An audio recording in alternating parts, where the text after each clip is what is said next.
Anyways, welcome to some sorcery. Steve Jack off. I don't know what the hell's wrong with me. Steve Jackson's Sorcery. It is a choose your own adventure game. My dog is now barking. Great. Choose your own adventure game. It is currently 9/11, which is great.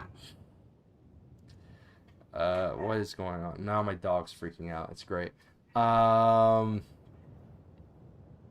over nothing, so it's fine. This is gonna be a one-off because it's actually quite a pain in the ass to stream this game. Not really. I just hate having to play games in windowed mode. I think that's quite frankly shit. And any game that does that kind of sucks. So what are you gonna do? But yeah. I guess the only thing we can do is play some sorcery, and I'm just gonna hopefully beat the game on one go. I'm not gonna do part 2, 3, and 4 unless for some reason this is the game that people love and they're like, oh, we want to see more sorcery. Then of course I'll play it because you gotta give what the people want.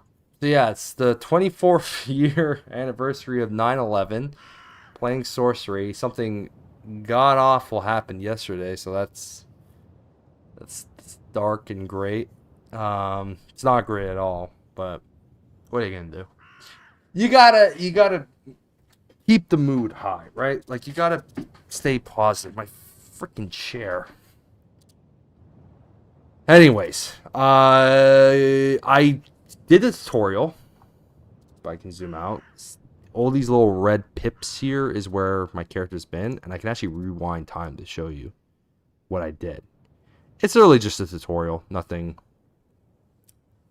interesting, just teaching you how the game works. What I'm trying to get is the Crown of Kings, and that's going to be way later now in the game. So yeah. But since it's September 11th, it's the day, a very important day for all Americans, especially New Yorkers, the New Yorkins, because a national tragedy has happened today, 24 years ago. So to commemorate that, I'm gonna play the national anthem. You gotta be a little bit patriotic every once in a while. Okay, let's see here. Let's play the national anthem. I'm gonna mute myself in the game so we can get this going. There you go. The national anthem. I actually can't hear it. Oh wait. Son of a bitch! That's not the right one. Sorry, give me 1 second. Hopefully that's the right one.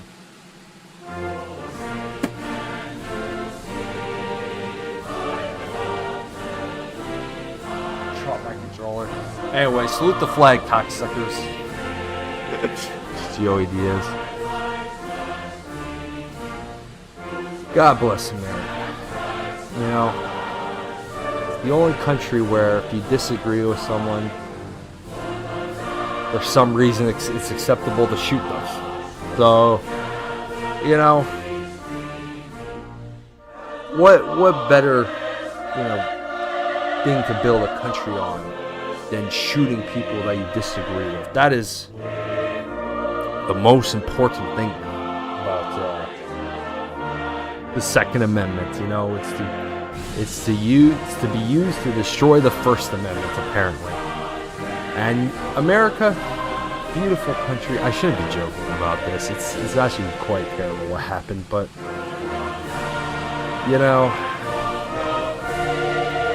God bless America. God bless the flag. And hopefully more people appreciate what's been given to us. It's a lot of blood loss. But anyways, God bless America. And yeah. Man, that's just terrible. Anyways. Back to sorcery. So let's get this game started. I'm going to do a little bit of... Maybe my voice is a bit sultry. I don't know. Maybe that'll be better for narration. Let's play this great game that doesn't support OBS game capture. Anyways. Together, you step into the shadow of the wall. One last word, he declares. When you have the crown, find the highest point you can find. We will be watching. Watching from where? From here. The Sightmaster warriors are selected from birth for their incredible powers of Great narration. I can't even speak, apparently. Telescopic vision. You cannot help but wonder how far he can see. Tell me what lies ahead. This path leads first to Cantopani, a settlement of traders. Though most are rogues and thieves, you should be there before the sun has reached its peak. From there, 3 routes lead on to Christatati, but no single route is safe. Kababad is a land of the devils. Okay, I'm just going to say enough talking.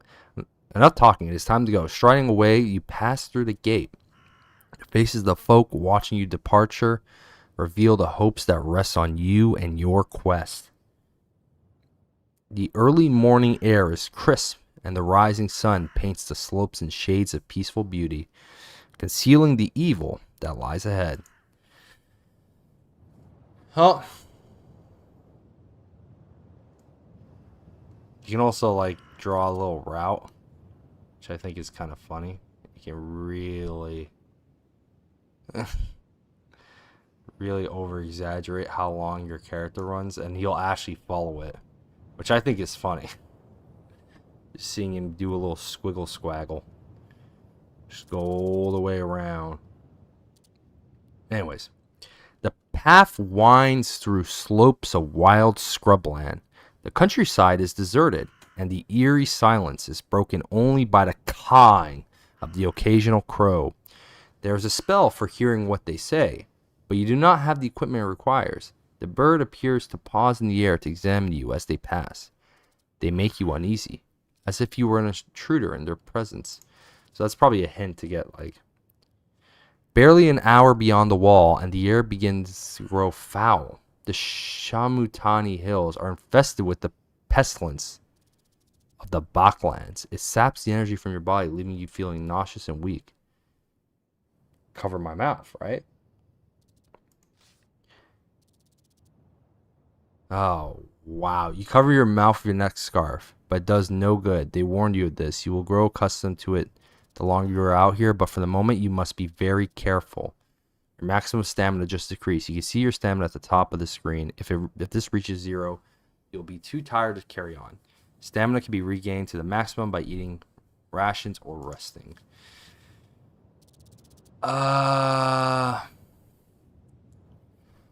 Low rise or travel cross country. Low rise, I'm probably going to deal with thieves. Cross country, I'm probably going to deal with monsters. Let's just do a low rise. Another hour passes, and you crest a small hillock from the top of which you can see the path, continuing downwards into a small settlement of huts. This must be Cantopani. Look at the village. From the distance, it's hard to make out much about the town, except that it must be desperately poor. The fields on either side are brown with caked mud, and the few penned animals are thin and wizened. A lot of words that I have no clue what the fuck they mean. Like thirsty vines. No wonder the Sightmaster warriors don't trouble themselves to protect this place. There is nothing here to protect. I can avoid the village, or I can go through it. It seems like the village would cause me more problems. But I also am low on stamina, so maybe they can teach me a way to, like, deal with the poisonous air. Oh, also, this is my inventory, I guess. I got a spell book. 48 spells. And, yeah, you got zap. So that's another thing, like, the big part of this game is, like, the spells. You can, like, use it to help you. See beeswax, goblin tooth. So getting items is important to help you cast more spells. Because see, I can do pop, but I need a pebble. A potent little spell, but one which calls for great mental concentration. The spell must be cast on small pebbles, which will then explode when thrown. These explosions produce great force as well as a loud bang. So that's the spell book. Treasure, I have gold, 20 gold pieces. My weapon is just a sword, and then I got 2 meals, which I can eat at any point to regain health, but I don't need to. I'm not low. I'm kind of low on stamina, but you know, let's just go into the village. Of course, if you were scared of a town like Kantopani, then you cannot hope to survive in Kabahabad proper. You follow the path down into town. The round huts are made of a hard-baked bright clay, and the roofs are thinly thatched. As you pass, eyes appear at dark doorways, tracking your every move. For a moment, it seems like this will be all you see of the town's inhabitants. Ah. But then a villager appears from one of the dwellings and blocks your path. He's a thief. Look at him. He is a 5 feet tall short guy. They cannot grow much taller out here. In this poisonous air, he has thick set arms and thighs, and is half clothed in tattered breeches. His eyes are wild, and his long red hair and beard stands out from his face is he a dwarf? Oh no, he's not a dwarf, he's 5 feet tall. And is from his face in a weary tangle. Halt, stranger, he commands. What business have you in Kantopani? I don't need directions. If I say I want to buy equipment, let's just say I'm merely passing through. I'm merely passing through, you reply calmly. There is no need to be concerned. But the villager is not content. Passing through to where, he replies, wild eyes gleaming. There is nothing out there that any honest man should want to see.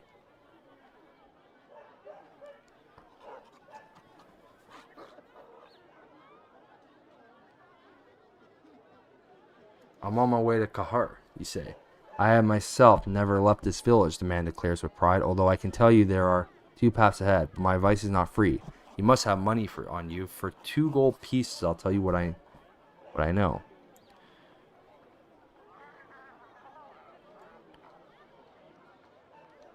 I'll pay your fee, why not? You reply, handing over. The man takes your money gratefully with a nod and hides it away in a pouch. I'm glad to help you, traveler. He says, know that beyond Kantopani, there are 2 ways. The low path leads through the Vale of Elven, and unless you are ready for elven ways, for they are mischievous and magical, you had better avoid it. The highway, and he gestures upwards with a hand, will take you into the hills and past the Schenker mines. Lots of treasure there, they say, but you must keep your head if you take this path. And he laughs. Why do you laugh? There is something you're not telling me. The man doesn't reply other than draw a finger slowly across his throat. I mean, I understand. What happens after the mines? Head on for Kristatani, he answers cautiously. You'll be there in a day or 2. Few villages here in the Shamutanti Hills. Why can't they just use normal words? These fucking fantasy games, it's always some like, I don't know. Few villages here in the welcome strangers, but in Kristatani you will at least find food and shelter, and beware the black lotus as you on your travels. Its sweet aroma is deadly. I thank you. The man bows in return. Should I buy... Ask about places to buy equipment. One last thing, is there somewhere here I can trade? I need equipment for my journey. He grunts, but you can see that he is pleased. With emotion, he encourages you to fall. Okay. Well, let's go to the storage house. Inside, you find that the building is a storage house. A quartermaster, somewhat plumper than your guide, is seated at a table. Wait to be introduced. This man is here to do business, the villager explained. Get out of here, flea, the fat man replies, getting up from his seat to hustle the villager out. Then he turns to you with a smile and beckons you to sit. Greetings, stranger, he purrs. Shall I show you my wares? Please. The man wags a finger. Wait there. He disappears for a moment into a side room. Search the room.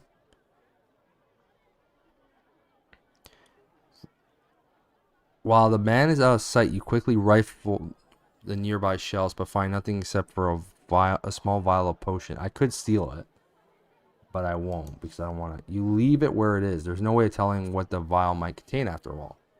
The merchant returns carrying a large box. For you, he declares, moving his hands as he speaks. You come to the right place. This collection, the very best, are most strange and interesting artifacts.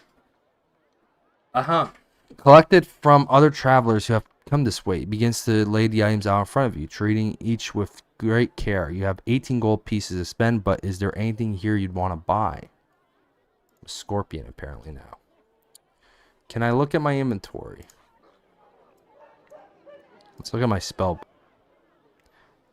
A musical pipe. There was a thing. What does the musical pipe do? What else you got? A musical pipe? Bamboo pipe off the...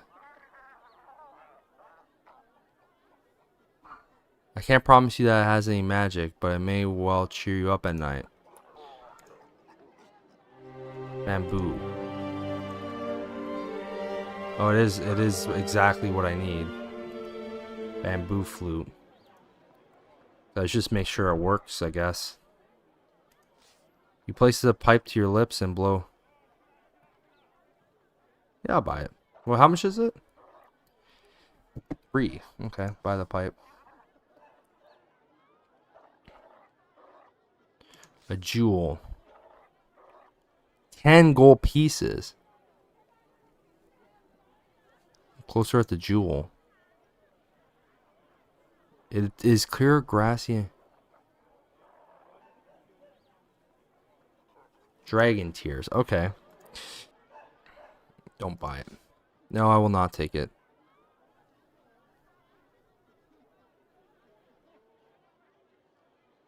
A weapon.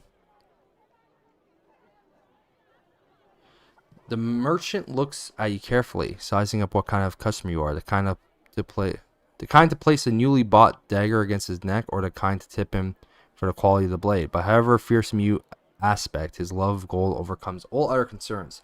Heading quickly to the other side of the shop, he returns with a weighty broadsword and an axe. These are both treasures, as well as deadly weapons of war. I'm sure you'll agree. Let's look at the broadsword. You lift the broadsword. It has a ready weight, and the cutting edge is sharp. It has clearly been honed by a master craftsman. An exquisite blade, don't you think? The merchant grins. Only 8 pieces. Too much. Too much. You replace the broadsword on the table. It is not the blade for me, you explain. Please, the merchant waves a hand. Keep looking. Take your time. You lift the axe on the table. The head is carved with symbols in a familiar language, but the quality of the shaft and head indicates that the axe is well used. It may not last many more battles. Attempt to haggle. Price is too high for this, you reply. I'll give you 5. The merchant stifles. You assault me. 5 gold pieces for this? This axe is as ancient as it is powerful. This is an axe of legend, which appears in many tales. To propose such a price is to show your ignorance. I will not sell this axe to you, not, he adds quickly, for any less than 9 gold pieces. So he brought up the prices. Okay, don't buy it. You return the axe to him. I will not take it. The merchant nods and begins to pack his box away once more.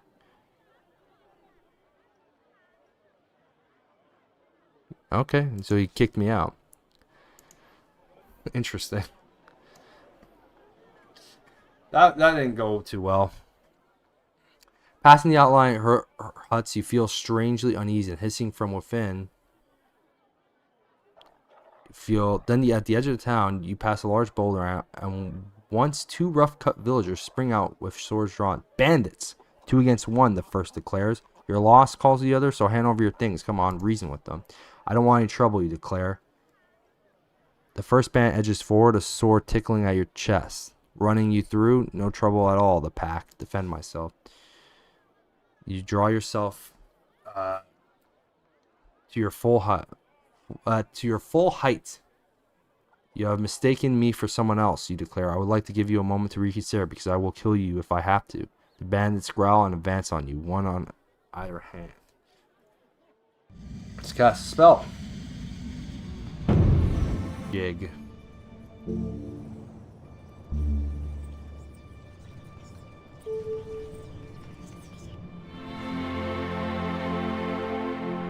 You pull the bamboo flute from your bag, raise the spell, and begin to play a merry tune. The angry faces of the bandits turn to expressions of astonishment as they find their limbs jerking in time to the music, quite out of control. The swords fly from their hands, and they are soon dancing merrily around you.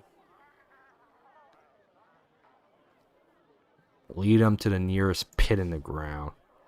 The foothills around you are full of sun drops, edges, and deep pits in the earth. Piping loudly, you lead the two bandits to the nearest gap in the ground you can find. Their expressions, already turning sour from exhaustion, move to looks of horror as they find themselves jumping and jigging on the edge of the pit.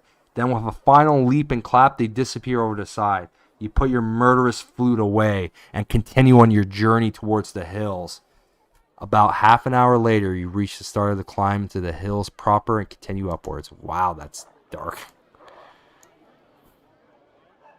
Leaving Cantopani behind marks the true start of the wilderness. Beyond that tiny outpost, there are scattered homesteads and Kharé, a thriving city port, but all are touched by cruelty, isolation, and fear. The Baklands and the long shadow cast by Mampang Fortress darken everything. And with the crown stolen, things can only grow worse. In the long years since Chalana, the reformer, founded the alliance, the crown has been passed from kingdom to kingdom every 4 years, ensuring each one has its turn to lead. But no more. Ruddlestone, Ledoland, Galantaria, and Bryce have all enjoyed its power. But not Anoland. But when the crown came to Anoland, it was stolen by birdmen from Zaman and carried off to Mampang. With the crown, the Archmage will be unstoppably powerful. There is no chance of sending an army against him. A military force would not survive the journey. So here you are, a lone hero, walking the long path to Mampang alone. 5 minutes later, you reach a fork in the road. This is just as the villager described. So, beehive. The beehive hangs like a ripe fruit from the high. A huge number of bees dance in a swarm. Use magic. Cast a spell. I think I have to use like law or something, right? You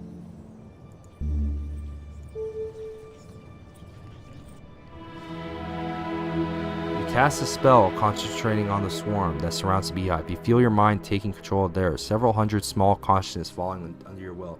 You lead them into a general directing. You lead them like a general directing an army away from the hive, allowing you to clamber up and relieve them of a succulent honeycomb and a nice ball of beeswax. That's a nice trick, the old man remarks. You stash your finds in your pack. The light is fading. It's time to move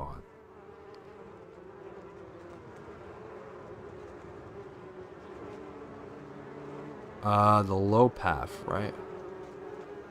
Oh no, I don't want to go towards the Elvins. The high path. I want to go towards the mines. The high route seems the most secure. In a valley, you can be easily observed from above and led astray. But out in the hills, you can go whichever way you choose. Of course, when night falls, it may be cold and exposed up on the slopes.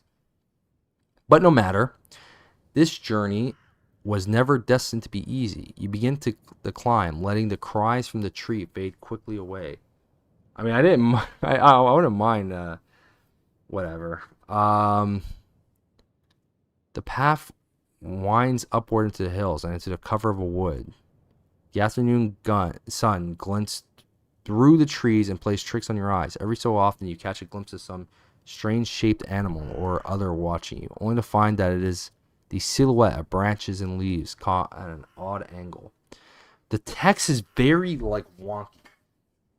I feel like if you're watching this out of context, it makes me seem I'm, like, illiterate, but I'm not.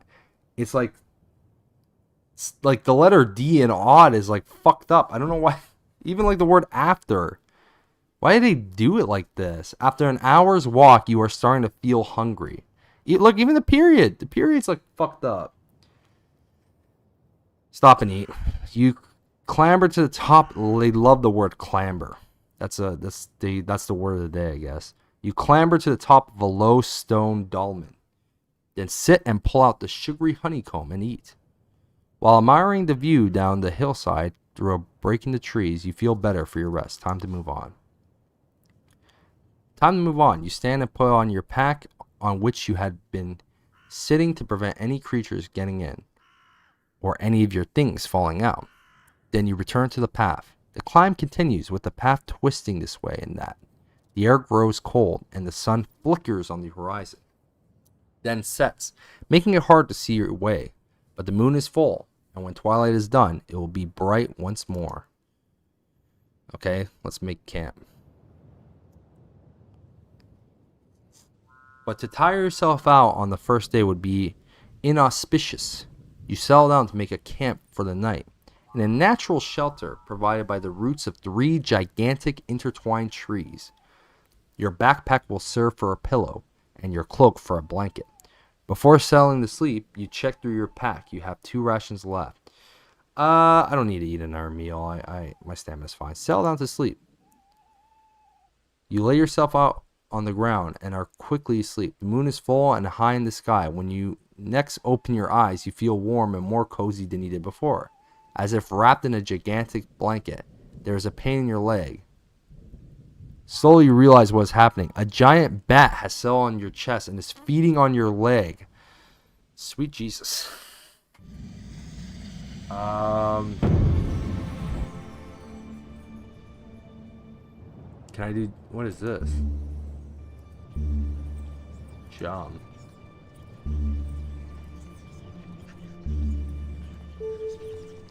Oh, I need glue.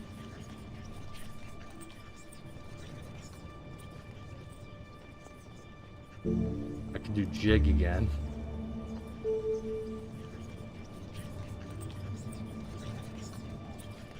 But that might not work. Because I don't think bats can dance. Big.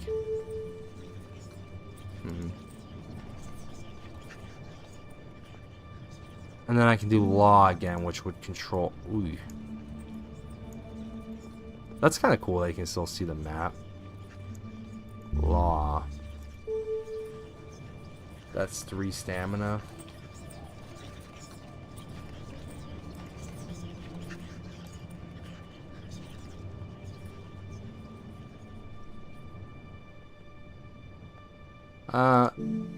Let's just do law.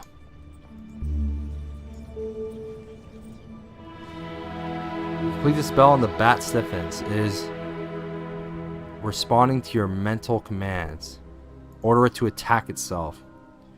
With a cruel smile, you direct the bat to begin chewing at its own wings. It bites into itself with relish, seeming to enjoy every mouthful. A few snaps of its jaws later, man, you can be a complete son of a bitch. It has fallen out of the sky. A few minutes later, and there is more or less nothing left of it. You kick the detritus? I don't know. The soft night returns without further incident, and you settle back down to sleep. Sweet Jesus. Once again, the crown fills your dreams. Only now, instead of being hidden away in Mampang Fortress by the Archmage, you see it on the head of the burly villager from Cantopani. Anyone can wear the crown, he declares to you, but wearing the crown, you are no longer just anyone. And then he points a finger at you that seems to crackle with energy, and you find yourself drawn towards him, commanded to do his bidding. Suddenly you are surrounded by angry bees. You are walking towards a crack in the ground. It seems sure to swallow you whole. You stumble at its edge, about to fall. Thank God that's just a dream. I cannot pray for some reason. The next morning.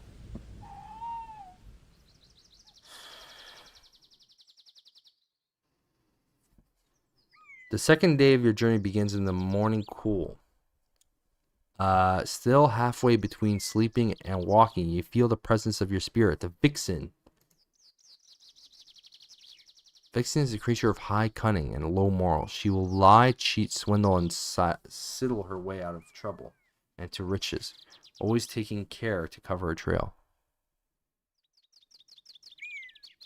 Huh.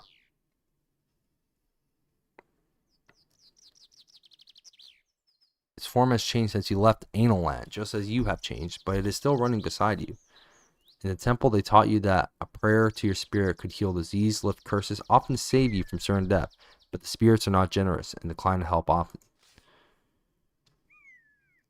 You can feel yourself getting accustomed to the fetid, what are these words? Fetid air of the hills. You have now ascended several hundred feet and can expect to make excellent progress before the end of the day. As you crest the brow of a hill, you see something that makes you stop in your tracks. To your left is a clearing, and in the clearing are several poles planted firmly in the ground, and atop each pole is a head. Look at the heads. The heads are of all kinds and ages. Some are recently fixed, while others have decayed, and some are nothing but skulls and hair. There are human heads, goblin heads, and one or two heads of creatures you do not recognize. All have sewn up eyes and mouths. A large X painted on a rock nearby is obviously intended as a warning not to venture any further. But ahead the road forks left and right, and you cannot be sure which path you are warned not to take. The right-hand path continues to climb, and the left-hand path winds down to the side of the hill. Really?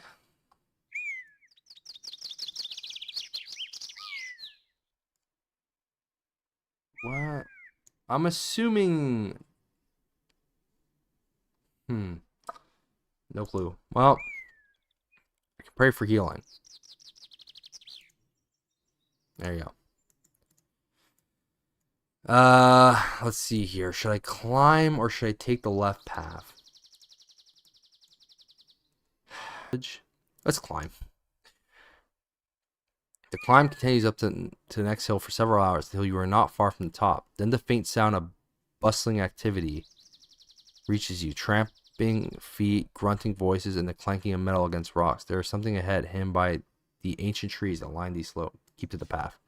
You keep walking. Whatever is happening behind the tree lines is best left to itself. Soon the path crests the hill and begins to lead downward by a bridge. Yeah, I know, whatever. I technically ignored the mine. You follow a path that leads sharply downhill into a narrow valley in which a stream runs. There's no path along the bank, but there is a bridge. Inspect the ropes and planks. You test the ropes. They seem to be firm. If this is a trap, it's not one that'll dump you into the stream, but you could always struggle through the vegetation on the bank and try to find a fording point. Let's use the bridge. Moving slowly and with one hand on your sword hilt, expecting the boards to give way at any moment, you inch across. The bridge holds and you reach the other bank quite safely. You now have a long walk ahead of you along the ridge and through a light covering of trees. Alright.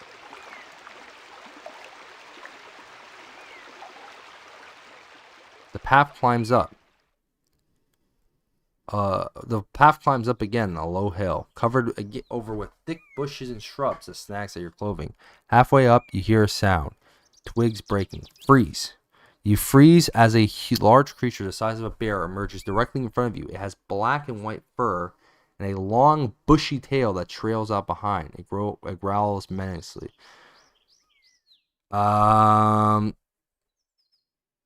to edge around it. Perhaps if you are careful, you can slip around it.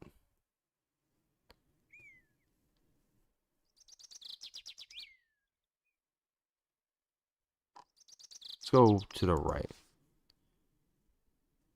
You try to slip towards the bushes, but clearly something about you or what you carry attracts the beast's attention. As it sniffs the air and then moves towards you, its sharp teeth on display. You will not be able to avoid a confrontation. The creature is a skunk bear, and when it raises its tail, it releases a nauseating odor. The smell that hangs around it is terrible. The smell that hangs around it, comma, is terrible. Right? Or maybe I don't know the spell. Anyways, cast a spell. Hopefully I can use wax. N-A-P, nap. Oh. Can't do that. Kill.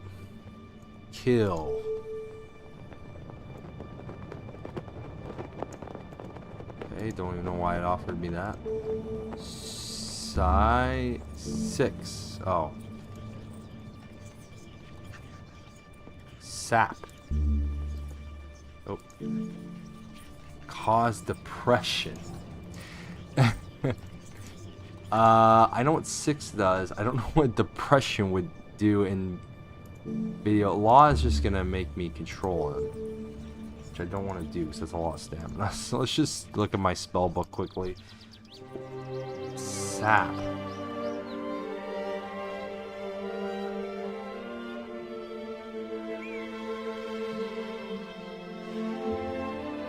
Okay. Sure. Let's cause depression for the thing. I don't think that's gonna work though, because it's not.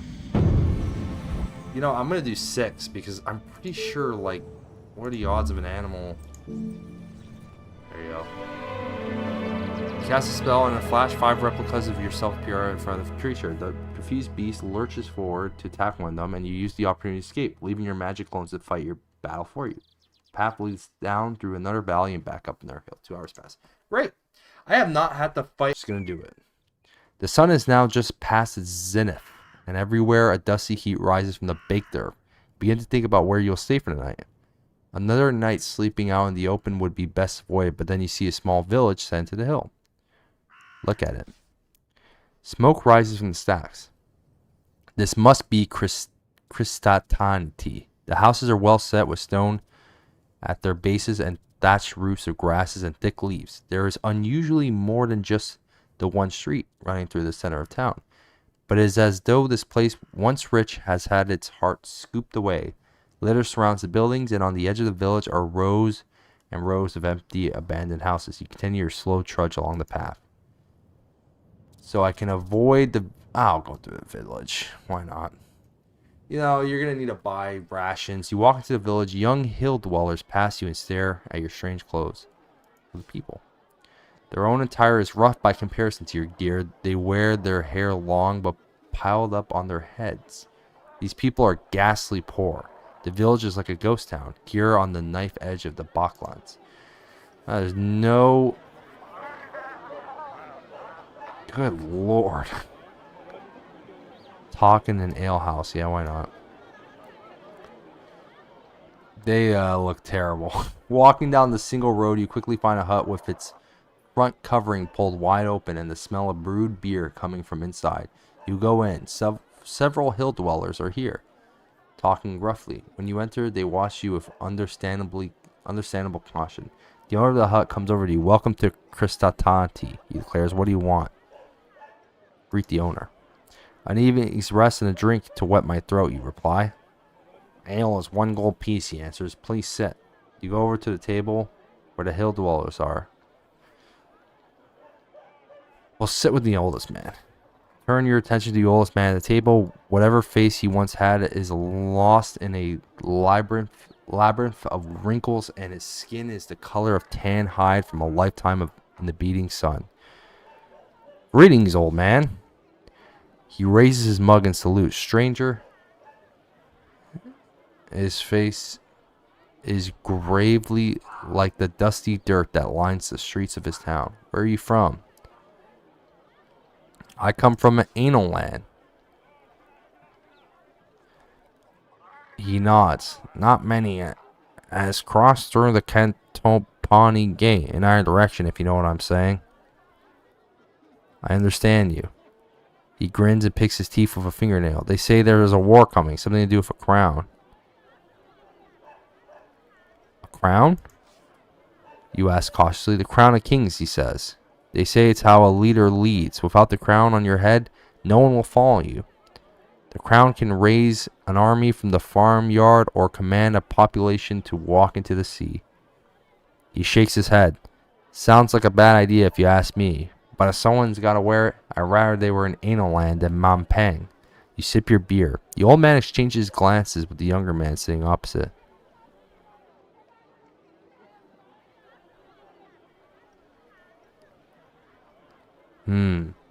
That's concerning. He's telling the young man to rob me, I think. Let's talk to the young man. You thank him for the conversation. You catch the young man's eye. He moves over to the right beside you, close enough to whisper in your ear. But you don't quite catch what he says. Repeat that.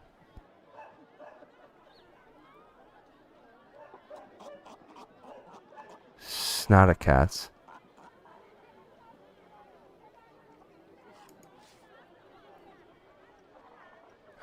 Perhaps not, because as he puts his mug down, that's one of the other dwellers. You catch a woman's arm nearby. This man is an idiot, you declare. She shrugs, slipping free of your grasp. Every village has one, she answers. Doesn't mean we're all like that. Good stock we are. She flutters her eyelids. You get back to your feet, disgusted. The young man giggles himself, but does not attempt to stop you. Finish my beer and leave. You make to leave the inn. The owner stops you, holding out his hand. Pay him a gold piece. You pay him his gold piece to step out into the street. You look this way and that, trying to decide what to do next. When you realize the old man has joined you once more, he grabs your shoulder and presses a fruit into your hand. Bomba, he declares. Ferment through ferment. I grow them myself. I can't read. Good for the stomach. He pats your belly and walks away, swaying slightly. Look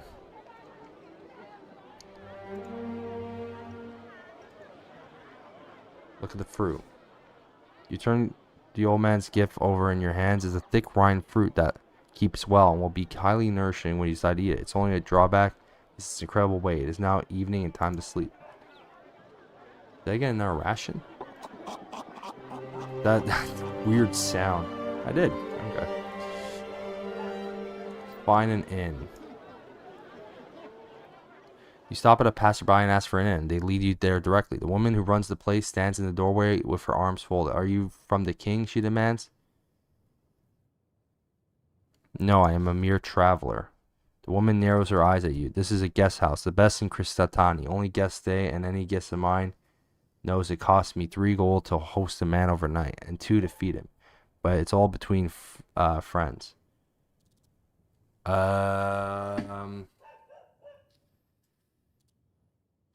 I'll take a room. The woman shows you the way upstairs to the room. There are 3 other guests already staying and asleep, so you settle quickly. The bed is not clean, but is comfortable, and after the long day and all its narrow escapes, you are grateful beyond measure for the rest. Say what you have. Your last thoughts are of food. You have not eaten today, but you cannot march forward on an empty stomach, or you will achieve nothing but feeding the wolves. Sleep. Your dreams are vivid. Once again, you are walking endlessly, the hills moving up and down under your feet like a rippling sea. Every step exhausts you, but no step moves you forward. Meanwhile, a tall black creature strides towards you, wreathed in a foul smelling smoke. And in the distance, a deep voice is booming with laughter. The long, cruel fingers of one hand are curled around the metal frame of a crown, and with the other, he beckons you forward, as if it into a trap. Okay, beyond. Nope, I don't want to rewind. I don't know why it's even said that. You wake early and sit for a moment. In no great hurry to leave the village. This is now the 3rd day of your journey, and the muscles in your legs are feeling lean and strong from so much walking. You spend a short while enjoying the peace, then unhurriedly collect your possessions and set off along the path. Kristatani is surrounded by several miles of field. It sits in a well-protected ring of hills, and is close enough to the river to be reasonably prosperous. As you follow the path between lines of sun-baked crops, you come to a fork in the road. The right-hand way leads past a set of outbuildings. while the left heads directly off to deep woodland. I can head toward Dumpus or the woods. I'm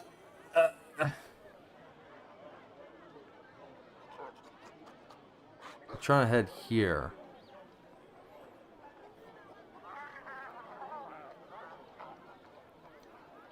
Yeah, I don't like the look of this area, so I'm gonna enter the woods. Your journey is too important to slow down by talking to locals. You must pass unseen, and so you disappear into the jungle of tall trees. For a short while, the sun is feverish, and then you are between the trees once more, and everything becomes cool and still. You walk for several hours uneventfully. This is land that was never settled or explored, and very few travel this way. In places, bushes and shrubs have grown over into the path. Move cautiously. You pick your way carefully forward, moving slowly but silently between the trees.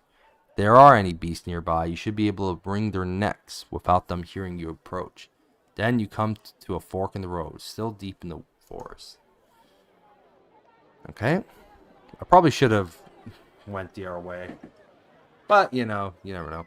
Someone has thought to make a sign, perhaps a guide, or perhaps as a warning. The way to the right is marked for Dumpus. A left turn points to Alignana. Neither way seems the better trot. You'll have to choose. Sure, why not? The path winds between trees that get greener and more lush. You must be close to the river here, though you cannot hear the water. After about half an hour's walk through dapple shade, you come across a well-built hut. Flowers decorate walls, and the door has been painted with ornate designs. The path ends here. Knock on the door. You approach the door and knock. There is no reply. Scout around it. You perform a swift circuit around the hut, but find nothing unusual or concerning. It seems to be what it is, a hut set by itself deep in the forest. But for someone to survive out here on their own, surrounded by the beasts of the jungle, they must be someone quite powerful. Turn back. This is a diversion from your journey and possibly a dangerous one. You retrace your steps to the last junction where you turn to take the path to Dumpus. Yeah, I'm not doing that. You walk for several hours, following the twists and turns of the path through the trees. Then suddenly you stop. You have heard a noise up ahead. Something is moving around between the rocks at the edge of the path. Wait and look. You hang back, watching the trees. There's definitely something moving around, something large and long with a tail that whips between the trees. But now that you've seen it, you are at a definite vantage. Attempt to creep around. The beast is off the path to the right, so if you creep through the tree lines on the left, you may escape unnoticed. You try this tactic, moving slowly and carefully, making as little noise as possible, placing your feet with delicate care. After a few more yards, you are about to rejoin the path when the movement of the animal stops. It must have heard you, or caught your scent. And sure enough, a moment later, it is upon you. In a flurry of foliage and dirt, a rat bear leaps from the undergrowth. It is much closer than you thought. Its sleek black fur allows it to hide in the shadows until it is almost upon you. Cast a spell. Let's see here. I can zap it. I can dop it. That's not gonna help me at all. Dawes. That might help. Jig won't work.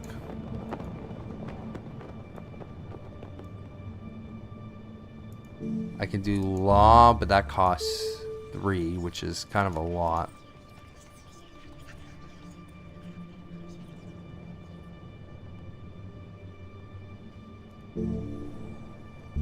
Zip. Unknown. What?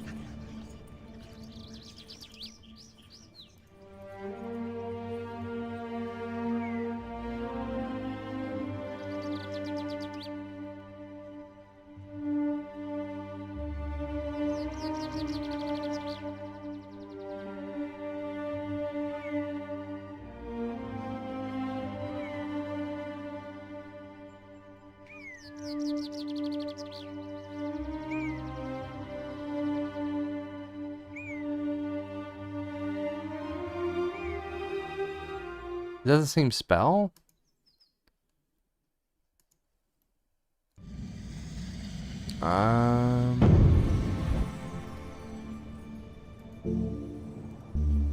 Let's just try, why not?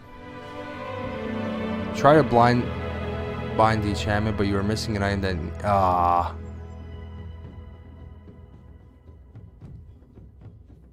Defend. Yeah. The rat bear is startled by your approach, but drops quickly to all four. You drop quickly behind a tree and raise your sword, ready to defend yourself. At the last moment, the rat bear leaps all claws off the ground and ready to plunge your body. You brace yourself as if it comes down for a moment. Okay. Let's do that. There you go. You test the creature, sidestepping your slash out the rat bear, but it reads your intention and drops to a crouch. It grunts as it pushes you away, stumbles back, tail whipped high in defense.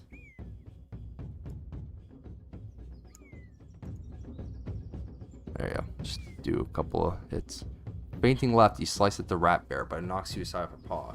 You scratch the creature's hide. Is it just defending?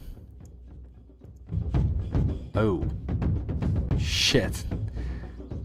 The rat bear charges and leaps, and you are only saved by quick thinking. You defend yourself as best as you can. Edges back, claws raised. Okay. Warily, you move to a defensive crouch. High in defense, okay.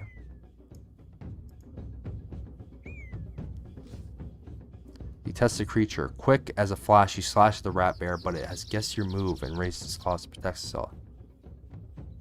It's going to do a big attack. I'm going to do a big attack as well. Boom.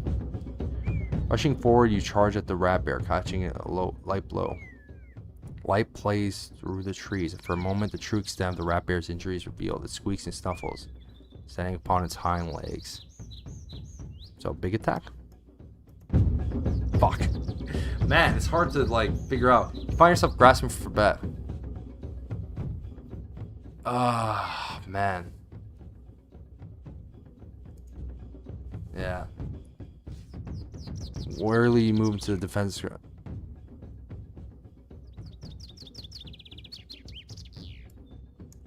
I gotta attack. Fuck!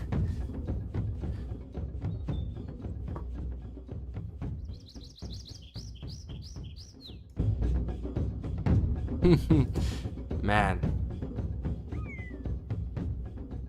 Okay.